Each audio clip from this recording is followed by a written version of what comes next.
ጤና ይስጥልን ክብራትና ክብራን እንደምን አላችሁ? አርሰናልን በተመለከተ በጣም ትልቅ ዝውውር ተሰምቷል። አርሰናልን በሚቀጥሉ ዓመትም በተለያየ መንገድ ሊያፎካክር የሚችል አይነት ዝውውር ነው የማቴዎስ ፈርናንዴዝ ጉዳይ።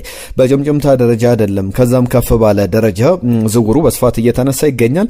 ሌሎችንም የአርሰናል ጉዳዮች በዚህ ቪዲዮ ላይ ያነሳን እንቆያለን። የፕሪሚየር ሊግ የቻምፒየንስ ሊግ ጨዋታዎች ዙሪያ የተነሱ ሐሳቦች አሉ። ከዛ በተጨማሪ የፕሪሚየር ሊግ የዓመቱ ምርጥ ተጫዋች እነማን ናቸው፣ ምርጥ መባላቸው እስከምን የተነሳ ነው የሚለውን እያነሳን እንቆያለን። የአርሰናል ተጫዋቾች በዚህ ደረጃ ላይ ምን እድል አላቸው? አሰልጣኝ ሚኬል አርቴታም ተካቶበታል። ከዛ ውጪ ደግሞ ሌላኛው የምናነሳው ጉዳይ የዓመቱ ምርጥ ብቻ አይደለም። ከዛ ወጣ ብለን የበርሊን ጨዋታ ለማንሳት እንሞክራለን። አንዳንድ የፕሪሚየር ሊግ ቁጥሮችንም እየነገርናችሁ እንቆያለን። በቻላችሁት በያላችሁበት አብራችሁን ቆዩ። ይህን ቪዲዮ ላይክ አድርጋችሁ ጀምሩ። ሀሳብ አስተያየቶቻችሁን ላኩልን። ቪዲዮቻችንን ላይክ ስታደርጉ ብዙ ሰው ጋር ይደርስልናል። የመድፈኛውን ትልቅ ቻናል በጋራ ማሳደግ አለብን። አብሮነታችሁን አሳዩን። ላይክ፣ ሼር፣ ሰብስክራይብ ያደርጋችሁ። የዓመቱ እንግሊዝ ፕሪሚየር ሊግ እጩዎች ይፋ ተደርገዋል። ምርጥ ተጫዋቾች ሊጉ የሚመርጠው ሽልማትና ከ1995 ጀምሮ የሽልማት ሲሰጥ ነበር። በዚህ ሂደት ላይ የአርሰናል ተጫዋቾች ምን ቦታ አላቸው? 1995 ጀምሮ መሰጠት በጀመረው ሽልማት ላይ በአሁኑ ገብርኤል እንዲሁም ደግሞ ቢጋቢ፣ ዳቪድ ራያና ዴክላን ራይስ የመጨረሻ እጩ ውስጥ ተካቷል። አንዳንድ ጉዳዮችን ከነዚህ ተጫዋቾች ጋር እናነሳለን። ዳቪድ ራያን በተመለከተ የዓመቱ ምርጥ መባል ሊገባው ይችላል። በ18 ክሊንሺቶች ፕሪሚየር ሊጉ ላይ አስገራሚ ጉዞን እያደረገ ይገኛል። ጋብሪኤል ማጋለሽ ነው። ዳቪድ ራያ ብቻ ሳይሆን ዴክላን ራይስም የሚገርም የውድድር ዘመን አሳልፈዋል። በአርሰናል ቤት ይህንን ሽልማት ያሸነፉ በጣም ትልልቅ ስሞች አሉ። 1995 ጀምሮ መሰጠት ጀምሯል። 2001 የውድድር ዘመን ላይ ቪዬራ የአርሰናል የመጀመሪያው ታሪካዊ ተጫዋች ነው ይህንን ሽልማት የዓመቱ ምርጥ በመባል በመሸለም።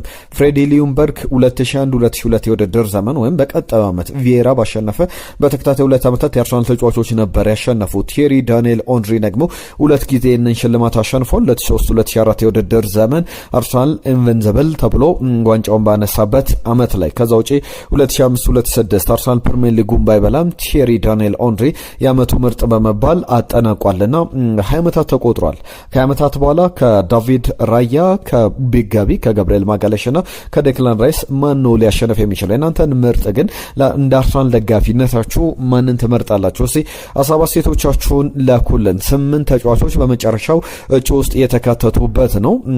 በጣም ስትሮንግ ኤንድ ብራይተስት የተባለ አቅም ወይም ለመሸለም እድል ያላቸው እነማን ናቸው? 2025-26 የውድድር ዘመን እየተገባደደ ይገኛል። ጋብሪኤል ማጋለሽ ማጥቃትንም መከላከልም በሁለቱም ቦክሶች ላይ ዶሚኔት ማድረግ የሚችል አይነት ተከላካይ እንደሆነ ተመልክተናል።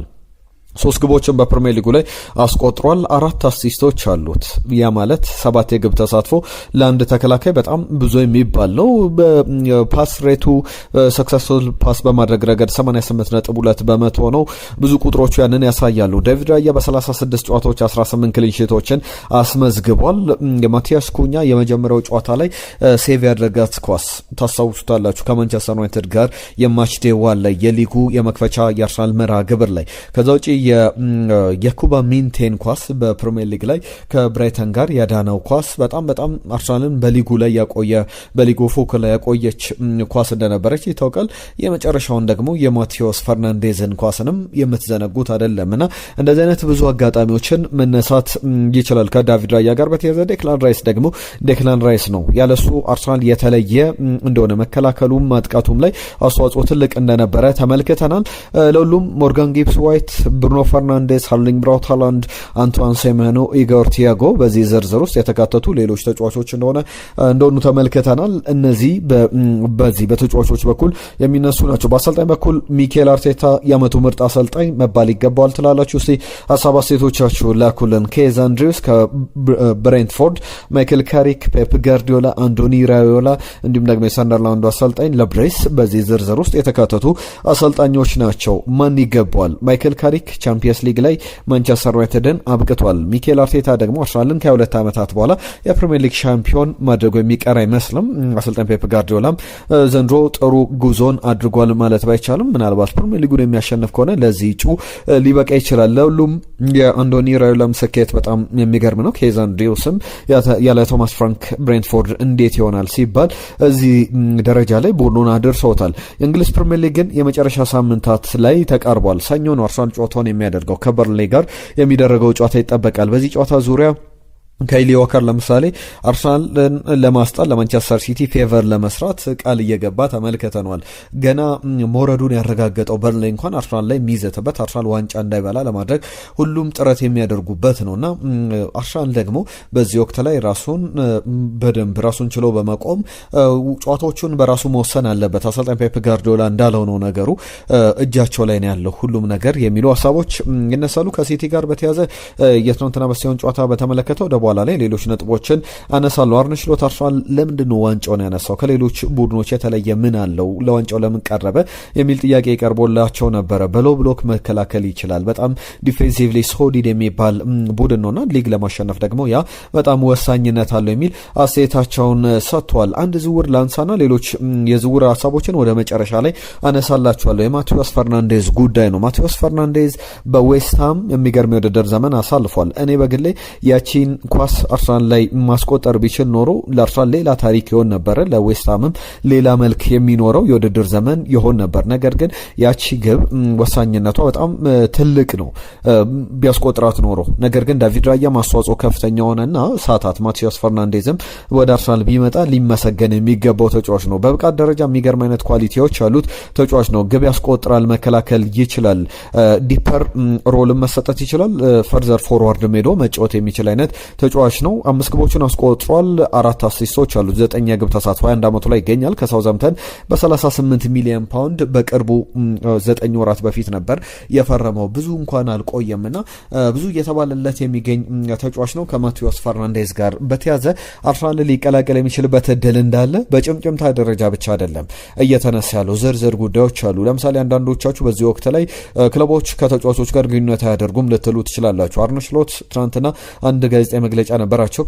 ከዛሬው የቪላ ጨዋታ አስቀድሞ ያነሷቸው ጉዳዮች መካከል በሚቀጥለው ዓመት በቪላ ቆያለውና ዝውውሮች ላይ እየሰራ እንገኛለን። ክለቦች ከተጫዋቾች ጋር እየተደራደረ ይገኛል። እዛ ላይም እኔ እየተሳተፍኩ እገኛለሁ የሚል ማረጋገጫ ሰጥቷል። ያ ማለት ክለቦች በዚህ ወቅትም በጀርባው ነው ዝውውሮችን ለማድረግ ከተጫዋቾች ወኪሎች ጋር ይደራደራሉ። ያ አንድ የክለቦች ስራ ነው።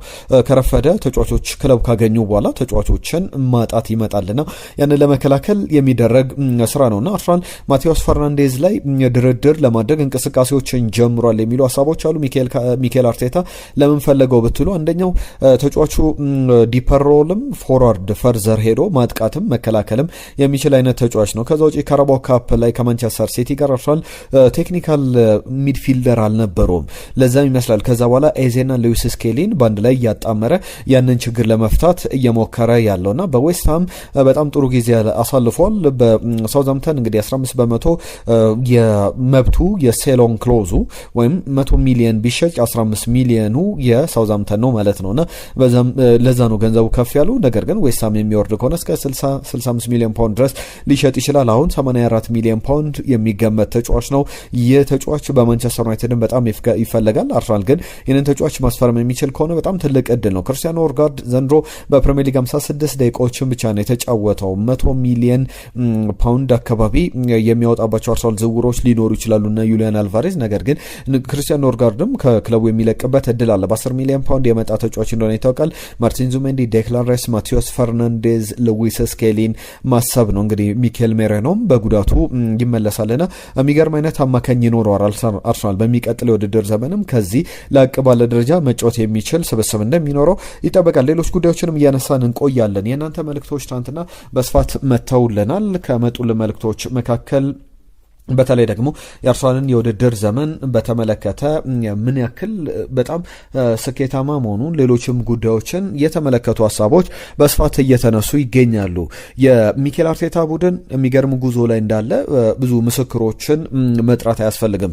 የዓመቱ መጨረሻ ላይ ደግሞ ከዚህም የበለጠ ነገሮች ይጠበቃሉና አልማዝ ገብሬ የተባለ አድማጫችን በጣም ፋንታስቲክ ቪዲዮ ነው፣ ይፈርታችሁ እናደንቃለን ብለዋል። ከልብ እናመሰግናለን። አብዱላ ሐሚድ የጻፈልን መልእክት አለ። አሜዚንግ ኮንተንት እንደ ሁል ጊዜው ጥሩ ቪዲዮ ነው የሰራችሁልን ብሏል። ትናንትና በስ የሰራነውን ቪዲዮ በተመለከተ ነው፣ ከልብ እናመሰግናለን። ከዛ ውጪ ዳቪድ ራያን በተመለከተ የመጣልን መልእክት አለ። ወርቅሽታ አሸናፊ ረያ የዓመቱ ምርጥ መባል ይገባዋል ብሎ መልእክቱ ልኮልናል። ሰላም ቤተሰቦች፣ ለእኔ ጋብሪኤል ማጋሌሽም እንዲሁም ደግሞ ዴክላን ራይስም የዓመቱ ምርጥ መባል ይገባቸዋል። ለቱም በየኃላፊነታቸው በየዲፓርትመንታቸው ጥሩ ጊዜን አሳልፏል ያለን ደግሞ ቶፊቅ ኬሬሽ ነው። አየነው ሙሉዓለም አርሰናል በተመጣጣኝ ዋጋ አማካዮችን ተከላካዮችን ማስፈረም አለበት። እንደ ቪክተር የፖርቶ አማካኝ ናታን ደካቴ ካማራን አይነት አማካዮችን በተጨማሪም እንደ ከሪም ኩሊባሊ አይነት ተከላካዮችን በከፍተኛ ዋጋ ከፍሎ ማምጣት ያለበት ደግሞ የግራ ክንፍና የአጥቂ ስፍራ ተጫዋቾችን የሚል መልእክቱን ልከውልናል። ሰላም ኢትዮ አርሰናሎች፣ እስቲ አሪፍ ሊሳካ የሚችል ዝውውር ጥቀሱልን ብሎናል። ጀማል አህመድ ያንን አንስተናል። የማቴዎስ ፈርናንዴዝን ጉዳይ ፓማባይም ሰሞኑን ጠፋ ብሎ ነበር። የዘውትር አድማጫችን ነው፣ መልእክቱ ልኮልናል። ሁላችሁንም ስለተሳትፏችሁ ከልብ እናመሰግናለን። ሁሌ እናስታውሳችኋለን። ቪዲዮቻችንን ላይክ አድርጉ፣ ሼር አድርጉ፣ ሰብስክራይብ እንዲያደርጉም የአርሰናል ደጋፊዎችን ሼር አድርጉላቸው። በጣም ጥሩ ኮንተንቶችን ይዘን ለመምጣት እንሞክራለን። የአርሰናልን ቪዲዮዎች የአርሰናልን ጉዳዮች ብቻ እያነሳን እንቆያለን። የቻምፒየንስ ሊግ ፋይናል ይጠበቃል። ዝርዝር ጉዳዮችን በቀጣይ ጊዜያትም እናነሳለን። አሁንም አብራችሁን ቆዩ። ወደ ቀጣይ መረጃዎቻችን አልፈናል። ስለ አርሰናል የውድድር ዓመት መጠናቀቂያ ጨዋታዎች ማንሳታችንን እንቀጥላለን። ሌሎች ነጥቦችም ይነሳሉ። ከትናንትና የማንቸስተር ሲቲ ጨዋታ መጠናቀቅ በኋላ አሰልጣኝ ፔፕ ጋርዲዮላ አሁን የሊጉ ዋንጫ የሚወሰነው በአርሰናል እጅ ነው ብሏል እና ሁለቱንም ጨዋታዎች የሚያሸንፉ ከሆነ ምንም ልናደርገው ልንታገልበት ልናወራበትም የሚገባ ነገር የለም። ነገር ግን ያ ካልሆነ ግን በአርሰናል በኩል ሁለቱንም ጨዋታዎች ከባድ ጨዋታዎች ናቸው፣ በዛ መንገድ ሊጠናቀቅ ይችላል የሚል እምነት አለው። የሲዝኑን ነነጻጽር 227 ቀናትን አርሰናል በመሪነት ቆይቷል። ማንቸስተር ሲቲ 9 ቀናትን ብቻ ነው በሊጉ መሪነት የተመለከት ነው።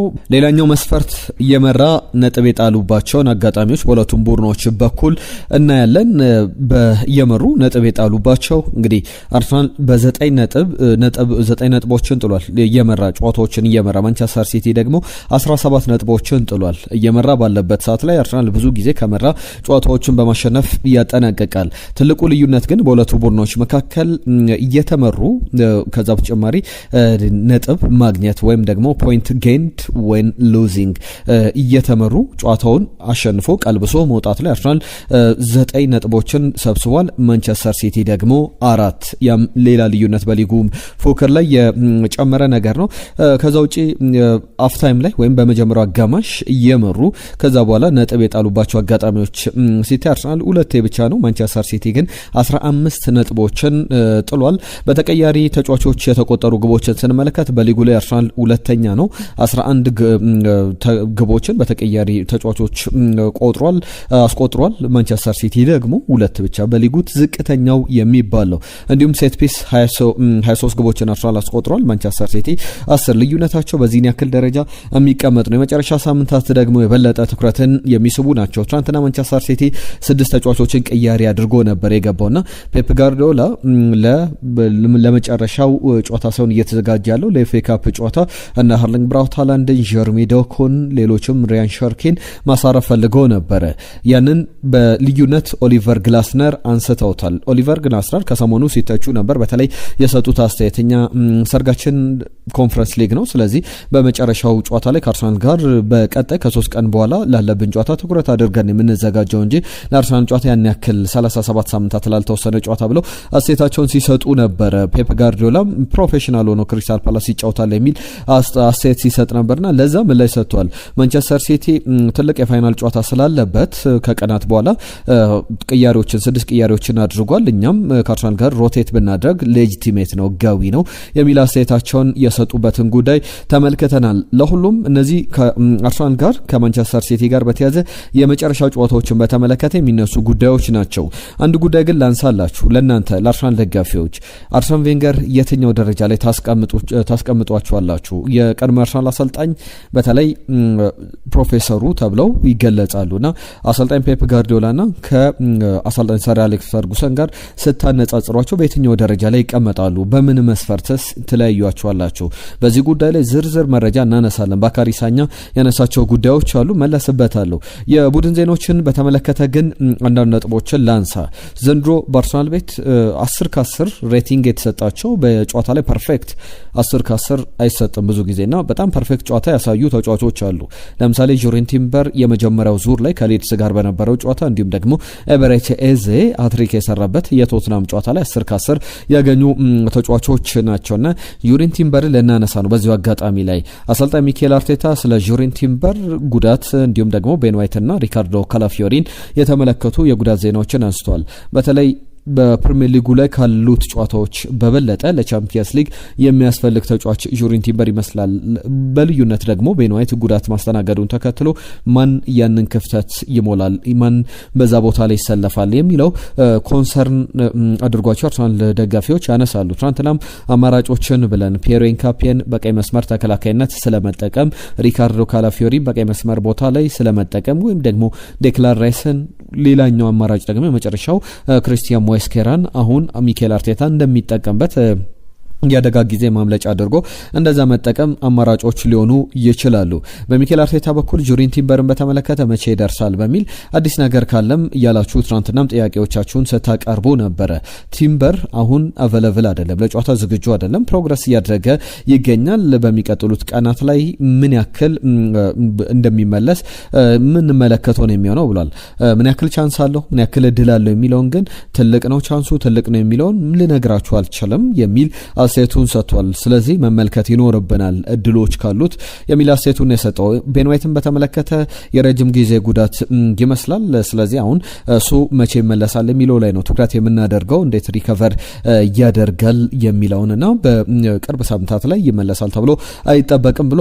ከሪካርዶ ካላፊዮሪ ጋር ጣሊያናዊው ሞገሳም ተከላካይ ጋር በተያዘ ምን ጉዳት እንዳለበት አቬለብል መቼ እንደሚሆን እርግጠኛ አይደለንም። ነገር ግን ገና ከፊታችን ጨዋታ ከማድረጋችን በፊት ያ ማለት ከበርንሌይ ጨዋታ በፊት ቀናቶች አሉን። ስለዚህ በጣም ሲሪየስ የሆነ ነገር የለም፣ ኢትስ ናቲንግ ሲሪየስ።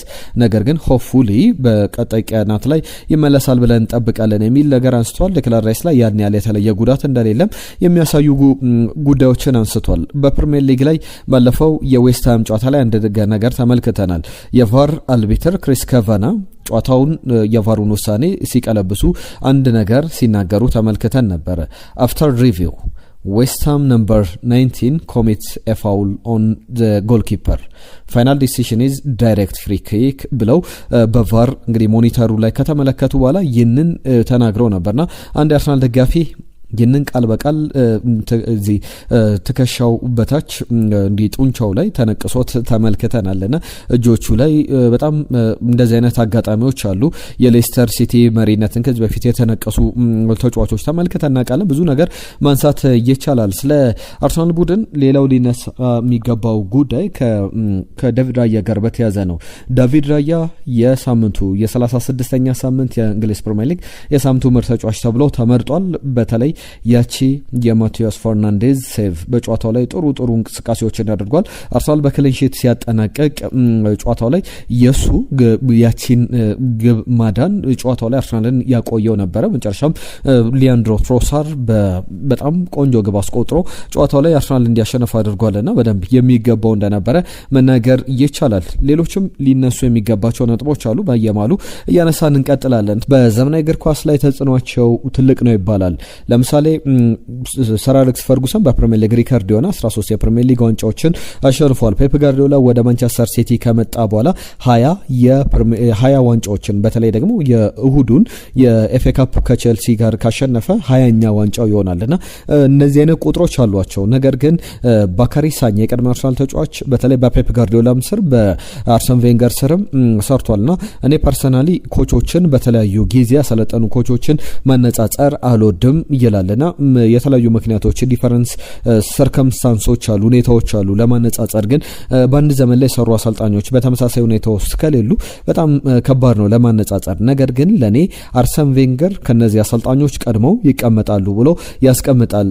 በተለይ ስቴዲየም ግንባታ ወደ ኤምሬትስ ስቴዲየም አርሰናል በሚመጣበት ጊዜም ላይ ጭምር በጣም የተቸገሩበት ጊዜ ነው። በእርግጥ ሰዎች ኢት ዋዝ ዌንገርስ ቾይስ ብለው የዌንገር የአርሰን ቬንገር ምርጫ ነበረ ብለው ያስቀምጡታል ይላል። ነገር ግን ምርጫው ቢሆንም አርሰን ቬንገር ብቸኛው ሰው ነበረ ፋይናንሻል ፌር ፕሌውን የሚያከብረው። ከዛ ውጪ ግን አሰልጣኝ ፔፕ ጋርዲዮላ ቀላል የሚባል ሚና አልነበረውም ወይም በጣም ስኬታማ ነው። በተለይ ከባርሴሎና ከለቀቀ በኋላ ሊዮኔል ሜሲ የሌለበት ቡድኑ ላይ አያሸንፍም ዋንጫ ሲባል በባየርንም በማንቸስተር ሲቲም ያንን አሳይቷልና በዚህ ደረጃ ደግሞ እየተነሱ ያሉ ጉዳዮች አሉ። ለኔ አሁንም ቢሆን አርሰን ቬንገር ቀዳሚ ናቸው። ፔፕ ጋርዲዮላ የኔ ማይ ነምበር 2 ነው ይላል ሰር አሌክስ ፈርጉሰን ከዛ በኋላ የሚመጡ አሰልጣኝ እንደሆኑ ያስቀምጣል። እናንተስ ምን ትላላችሁ በዚህ ጉዳይ ላይ? እስቲ ሐሳብ አስተያየቶቻችሁን ላኩልን። ከፔፕ ጋርዲዮላ ጋር በተያያዘ ግን እየተነሳ ያለ ጉዳይ አለ። የአርሰናል ዋንጫ መብላት ለፔፕ ጋርዲዮላ መቆየትና መልቀቅ ወሳኝነት አለው ተብሏል። በተለይ አርቴታ አርሰናልም የእንግሊዝ ፕሪሚየር ሊግን የሚያሸንፉ ከሆነ በቀጥታ አሰልጣኙ ይለቃል ተብሎ አይጠበቅም። ፔፕ ጋርዲዮላ በማንቸስተር ሲቲ ቀጣይ ዓመት እንመለከተዋለን። ነገር ግን አርሰናል ዋንጫውን የማይበላ ከሆነ አሰልጣኝ ፔፕ ጋርዲዮላ ፕሪሚየር ሊጉን አሸንፎ በዚሁ እንደ ሰር አሌክስ ፈርጉሰን ይሰናበታል የሚሉ ሀሳቦች ወጥቷል። ቀደም ጀማል አህመድ ሊሳኩ የሚችሉ ዝውውሮችን ጥቀሱልን እያለን ነበር፣ አንሱልን ብሏል። በዚህ ወቅት ላይ በጣም አብዛኞቹ በጣም አጠራጣሪ ዝውውሮች ናቸው፣ በጭምጭምታ ደረጃ የሚነሱ ናቸው እና እነዚህን ዝውውሮች ደግሞ እናነሳለን። ነገር ግን በአርሰናል በኩል አጥቂ ስፍራ ላይ ሊያመጣቸው የሚችላቸው የበለጠ እድል ያለበት ዝውውር አለ። ለምሳሌ እኔ በግሌ የዩሊያን አልቫሬዝን ዝውውር ያጠናቅቃሉ ወይ ብትሉ በጣም ከባድ ነው። አንደኛ ዩሊያን አልቫሬዝ በስፔን መቆየት እንደሚፈልግ በጣም ብዙ ዘገባዎች ያሳያሉ። የአርሰናል ሰዎች እና አንድሪያ ቤርታ እንዲሁም ደግሞ ሚካኤል አርቴታን ማሳመን ሊያስፈልገው ይችላል። በተለይ የሚፈልጉት ክለቦች አሉ ሌሎችም ለምሳሌ ቸልሲ፣ ለምሳሌ ፓሪስ ሰን ጀርመን፣ ለምሳሌ ባርሴሎና በጣም በጥብቅ የሚፈልጉት ክለቦች ናቸው። ፋይናንሻሊም ደግሞ አቅም ያላቸው ክለቦች ናቸው እነዚህ። ባርሴሎና በርግጥ በዚህ በክረምቱ የበለጠ አቅም ይኖረዋል። የካምፕኑ በሙሉ አቅሙ መስራት ሲጀምር ደግሞ ያም የሚጠበቅ ነውና በአርሰናል በኩል እነማንን ሊያስፈርም ይችላል በሚለው ቦታ ላይ ግን አሁንም ወጣት አማካኝ ያመጣል ተብሎ ይጠበቃል።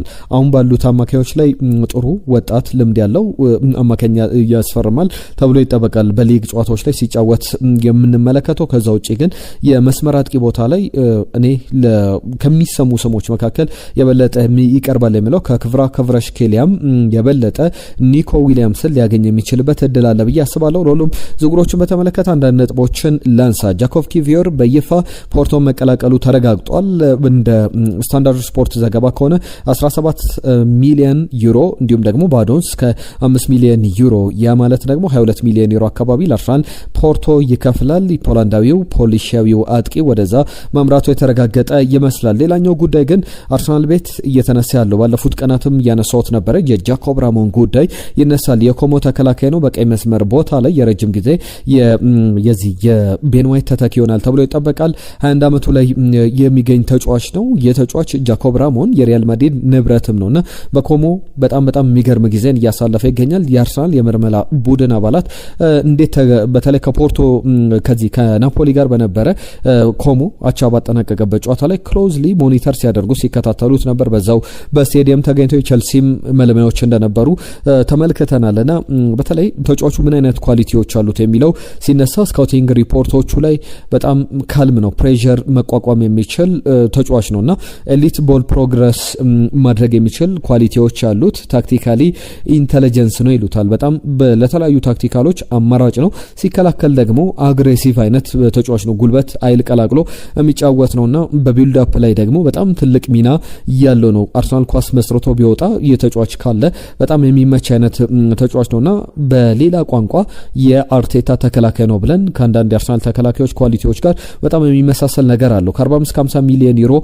ይገመታል። ነገር ግን ሪያል ማድሪድ በ8 ሚሊዮን ዩሮ ተጫዋቹ መግዛት መልሶ ይችላል። ከዛ ውጪ ኮሞ በቀጥታ ቢሸጠው ሪያል ማድሪድ ባይባክ ክሎዙን መጠቀም የማይፈልግ ከሆነ 50% የሪያል ማድሪድ ነው። ለምሳሌ 50 ሚሊዮን ዩሮ ቢሸጥ 5 ሚሊዮን ዩሮ የሪያል ማድሪድ ገቢ ይሆናል ማለት ነውና ሪያል ማድሪድ ትልቅ ያለው በተጫዋቹ ሽያጭ ላይ በጣም ያንግ ኤሊት የሚባል ፕሮፋይል ያለው ቴክኒካሊ ዶሚኔት ማድረግ የሚችል ዲፌንደር ነው። ታክቲካሊም ፍሌክሲብል የሆነ ተጫዋች ነውና በረጅም ጊዜ ቡድን ግንባታ ውስጥ በጣም አስተዋጽኦ የሚኖረው ተጫዋች እንደሆነ እየተነገረለት ይገኛል። ለሁሉም የዚህ ተጫዋች ስም በስፋት እየተነሳ ይገኛል። ሌሎችም ስሞች አሉ። አታላንታው የ26 ዓመቱ ብራዚላዊ ተጫዋችን የተከላካይ አማካኝ ስፍራ ላይ መጫወት የሚችለው ኤደርሰንን በተመለከተ ማንቸስተር ዩናይትድ ከአርሰናል የበለጠ ድሎች እንዳሉት የሚያሳዩ ዘገባዎች አሉ። እንደ ፊጀስ ዘገባ ከሆነ ደግሞ የ90 ሚሊዮን ዩሮ አርሰናል መድቧል የሚሉ ዘገባዎችን ተመልክተናል ለአርዳ ጉለር ለቱርካዊ ተጫዋች። ነገር ግን ታማኒ ነው ወይ በዚህ ያክል ደረጃ አርሰናል ይህንን ያክል ገንዘብ ለአርዳ ጉለር መድቧል የሚለው በጣም አጠራጣሪ ይመስላል። ኮት ኦፍ ሳይድም ፊጀስ የስፔን ብዙሃን መገናኛ ነው ፊጃስ ይህንን ዘገባ ይዘውት ወጥተው ተመልክቻለሁና ብዙ እየተባለበት የሚገኝ ጉዳይ ነው። ሌሎችንም ጉዳዮች ይዘን እንመጣለን ነገ። በተለይ አጫጭር ዜናዎች ላይ ከተመለከትኳቸው መረጃዎች መሰረት ለምሳሌ ጆብ በሊንገም አርሰናል በዚህ ተጫዋች ላይ ፍላጎት አሳይቷል ተብሏል። የ16 ዓመቱ ዊንገር ጀርሚ ሞንጋም አንደኛው ጉዳይ ነው። ከአርሰናል ጋር አርሰናል ሪጂስተር አድርጓል ከአንድ ፈላጊዎቹ መካከል እንደሆነና ብዙ ክለቦች እየፈለጉት ይገኛሉ። የሞርተን ሄልሞንም ጉዳይ የስፖርቲንግ ሊዝበኑ ዳኒሻዊ የአማካኝ ስፍራ ተጫዋች በ60 ሚሊዮን ዩሮ አርሰናል ሊቀላቀል ይችላል የሚሉ ጉዳዮች አሉ። በተለይ እነዚህ ዘገባዎች በስፋት እየተደመጡ ያሉ ጉዳዮች ናቸው። የተወደዳችሁ ስፖርታዊ ጉዳዮቻችን እነዚህን ይመስሉ ነበር። አብራችሁን ስለነበራችሁ ከልብ እናመሰግናለን። በርከት ያሉ ጉዳዮችን ነገርናችሁ። የአርሰናልን ዝውውሮች፣ የአርሰናል መረጃዎች አዳዲስ ሲወጡ ዛሬ የሰማናቸውን ጉዳዮች ብቻ ነገርናችሁ። የእናንተን ተሳትፎ ደግሞ እንፈልጋለን። የእኛ ብቻ ቻናል አይደለም። እናንተም የምትናገሩበት የምታወሩበት ሀሳባችሁን የምታካፈሉበት ቻናል ነውና መልእክቶቻችሁን ላኩልን። አዳዲስ ጉዳዮችን ይዘን ያልተሰሙ መረጃዎችን ይዘን ነገ እንመለሳለን። ጤና ይስጥልን።